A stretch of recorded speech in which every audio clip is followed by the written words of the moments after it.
আজকের এই নাগরিক সমাবেশে সাতক্ষীরার সর্বস্তরের উপস্থিতিকে আমি জানাচ্ছি আমার সালাম ও মোবারকবাদ। আমরা আজকে এখানে সমবেত হয়েছি, আমরা সাতক্ষীরাবাসী, আমরা দীর্ঘদিন যাবৎ আমাদের ন্যায্য অধিকার থেকে বঞ্চিত।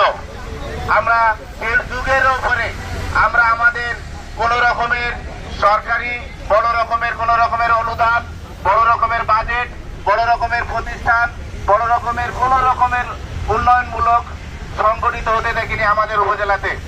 আমরা দীর্ঘদিন যাবৎ আমাদের সারা বিশ্বে যে নাম করা সুন্দরবন, এই সুন্দরবনে প্রত্যেক বছর লক্ষ লক্ষ পর্যটকের আগমন ঘটে, কিন্তু এই এলাকাতে যে পর্যটক রাস্তা দিয়ে সুন্দরবনে যাবে সেই রাস্তাটি পর্যন্ত আসছে নাই।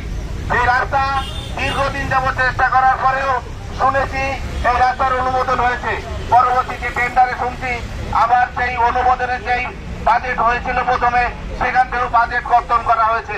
আমরা সাতক্ষীরাবাসী নির্যাতিত, নিপীড়িত।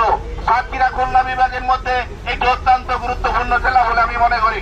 1867 সালে যখন খুলনা বিভাগে কোন রকম কোন পৌরসভা ছিল না, সে তখন সাতক্ষীরাতে একটি মাত্র পৌরসভা ছিল, সাতক্ষীরা দেবহাটার টাউন শ্রীপুর, সেটিও অনেক আগেই বিলুপ্ত।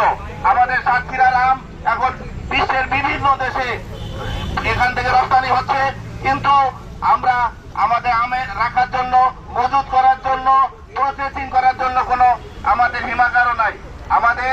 আমাদের যে স্থল বন্দর আমরা চাই এটা কাস্টম হাউস হোক দ্রুত, আমরা সরকারের কাছে এটা বিনীতভাবে অনুরোধ করতে চাই আমাদের রাস্তার সমস্যা সমাধান হোক।